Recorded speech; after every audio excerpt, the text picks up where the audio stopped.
CD Projekt Red has done a fantastic job on building and keeping the hype up for Cyberpunk 2077. I would argue that this is the most hyped game in history, and while I think it will be very difficult to meet that level of hype when the game launches, I think CD Projekt Red is one of the very few developers that could actually deliver on such hype. At least, not let it be a complete letdown. However, with the game reaching such levels of hype and global awareness, it's bound to gain a bit of genuine criticism and a few haters along the way. Welcome to the top 5 things people hate about Cyberpunk 2077.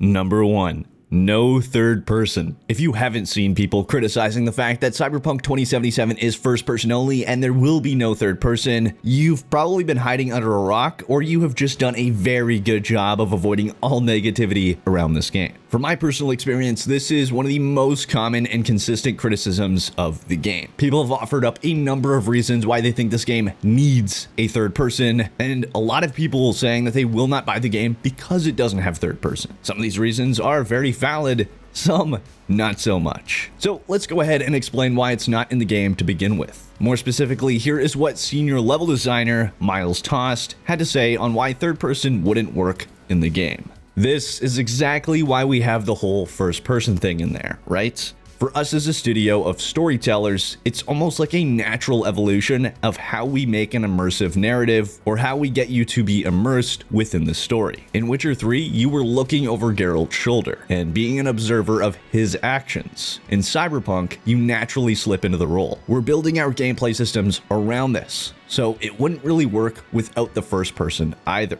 Now, Powell Sasko, senior quest designer for Cyberpunk 2077, also says that the team built a new internal scene system from scratch to look and play best in first person. The new next-gen Red engine has been optimized from the ground up for the natural immersion viewpoint. CD Projekt Red has been building this new high-end engine since The Witcher 3's launch in 2015 in preparation for their most ambitious game yet, that being Cyberpunk 2077. Going back to Miles Tost, he then highlighted the immersion they were striving for with this game through the dialogue system. Case in point, the way our dialogue system works, it focuses a lot on looking at NPCs and things and commenting on stuff. In the demo, we have a situation where someone interrupts your conversation, and you can choose to look at that guy and comment on the situation as a whole or not. This can actually affect how your dialogue ends up. So not only was our engine optimized for a first-person experience, but a lot of the game itself is built around the game being in first person. Things you cannot accomplish to the same level or at all in third person. That's their official reasoning, but third person is much more restrictive and complicated than most people realize. Third person fundamentally limits what you can do with a game's environment and features. In some cases, it can add upon it, but in this case, it would take away from Cyberpunk 2077.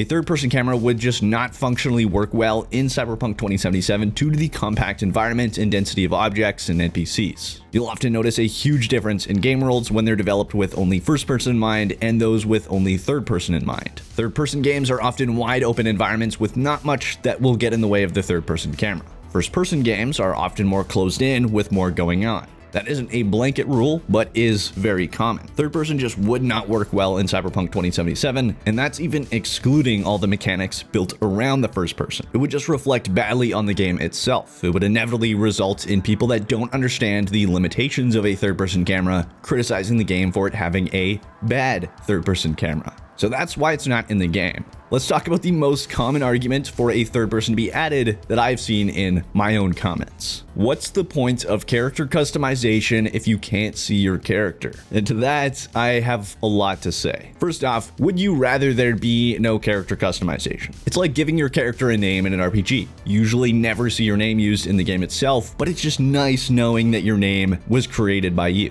It's an RPG. There's also the fact that every time you open your inventory, you'll see your character. We also know that Cyberpunk 2077 will feature reflections, so you'll see your character then. You're going to see your character a lot in this game. In fact, I'd argue more so than you'd probably check your character out in third person in other games anyways. You also don't usually see your character customization in other games with third person anyways, seeing as your character is often covered by armor, clothing, and so on. Cyberpunk 2077 is all about player choice.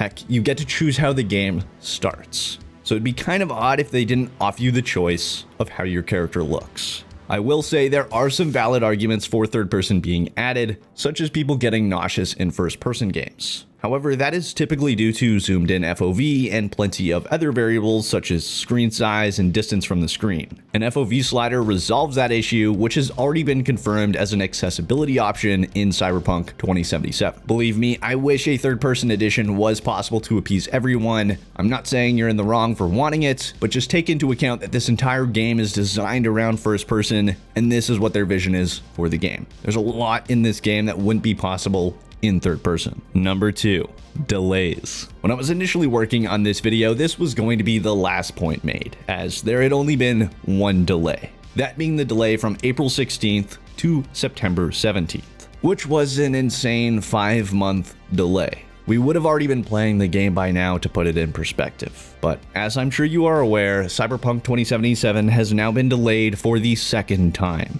which burns even more as everyone was just celebrating being less than 100 days away from launch, including me. It will no longer be released in September and is now set for November 19th. That is a 2-month delay. Well, I think delays are often a good thing as it gives the developers more time to work on and polish the game. That doesn't mean I don't understand why people are upset over yet another delay. Believe me, I want this game just as bad as all of you. We all are desperate to play this game. It has been rising in hype levels for the last 8 years, and people are getting impatient. And I have to say my biggest issue with these delays is that I don't think a release date should ever be announced unless it is an almost for sure thing. Well, I'm not one who believes a release date is a promise. As things happen and they're more of a target, they shouldn't be loosely given out either.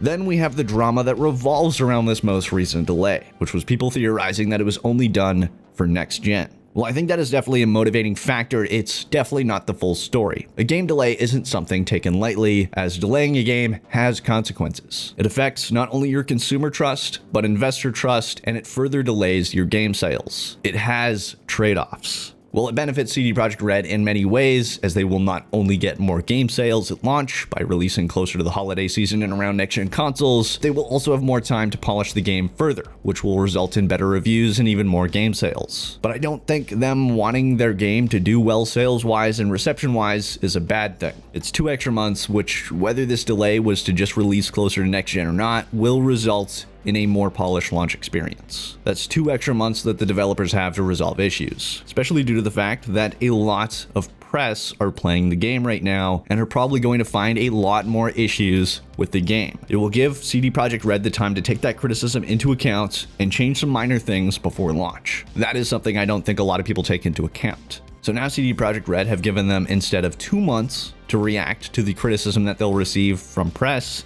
to 4 months. So now they have double the amount of time to react to the criticism that I'm sure they're going to receive from the press for Night City Wire. That right there is the good news. A 2-month delay is going to make this already dreadful wait even more so, but there are reasons for it, and it will hopefully result in a better game and a stronger future for CD Projekt Red. I'm with you. I wish we could be playing this game in September, but hopefully this will result in a better game. Number 3, overhyped. I think we all know I am a part of this one. I'm very hyped for Cyberpunk 2077, and I think that shows in my videos. Cyberpunk 2077, like I said at the beginning of this video, is probably the most hyped game in history. That alone probably lets you know that it is overhyped to some extent. People lose their minds when you criticize this game at all, and it's not even out. I'm sure we'll see plenty of that here on this video, just for me simply mentioning the things that other people have criticized. The game is most definitely overhyped by some people.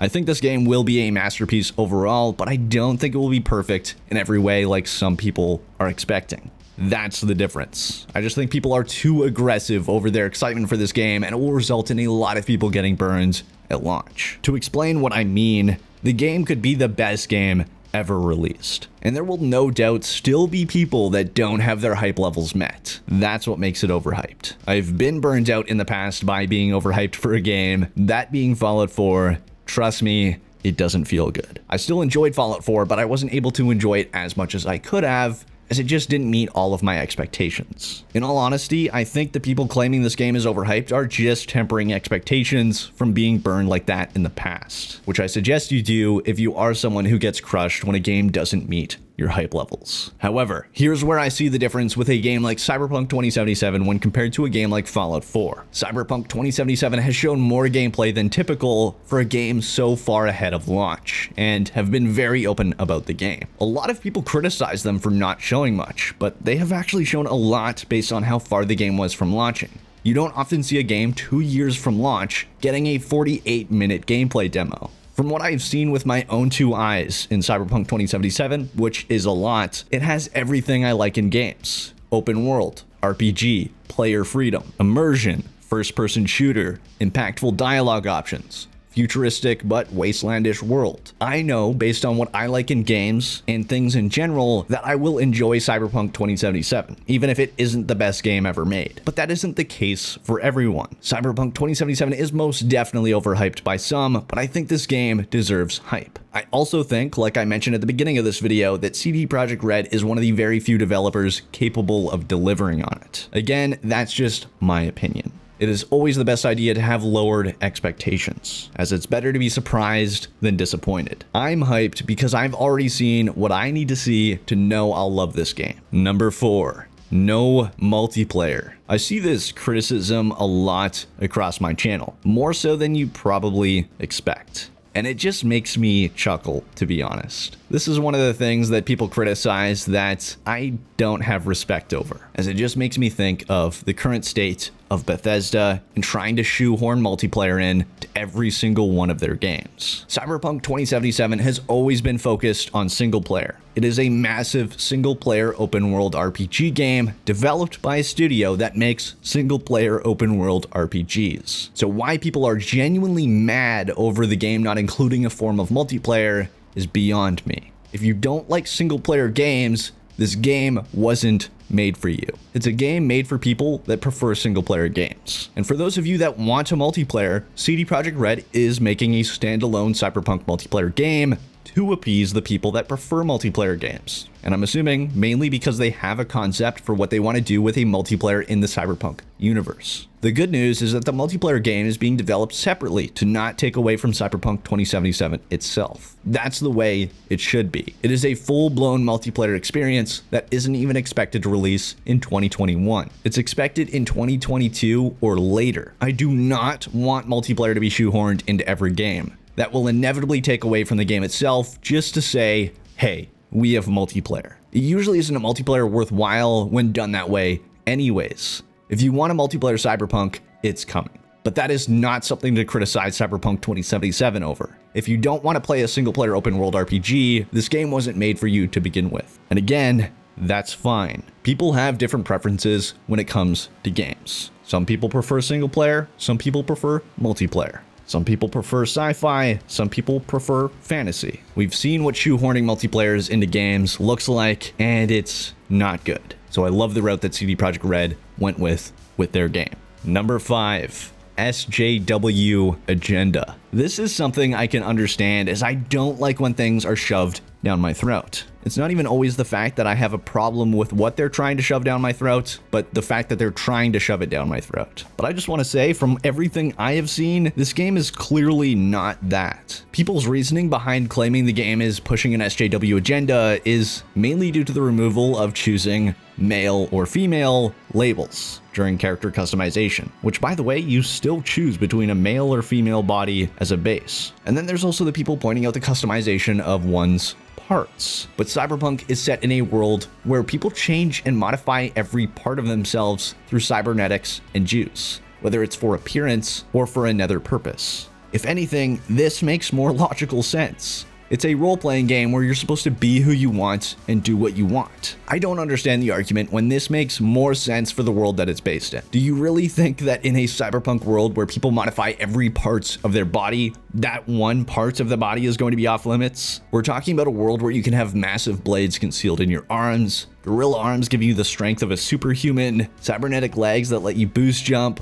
run across walls and have muffled movements, and where the Matrix is essentially real. It's Cyberpunk 2077. It's a role-playing video game. These two minor things is not the game shoving it down your throat. It is a part of character customization, which is a fraction of this game, and is there to allow people to create the character that they want to roleplay as in a cyberpunk world. I genuinely cannot wait until the people that complain about this learn about exotic modifications in Cyberpunk. Now that will be funny. But that's it for the top 5 things people hate about Cyberpunk 2077. In the end, I just wanted to share the top 5 things I've seen people get very upset over when it comes to Cyberpunk 2077 and discuss my opinions on them.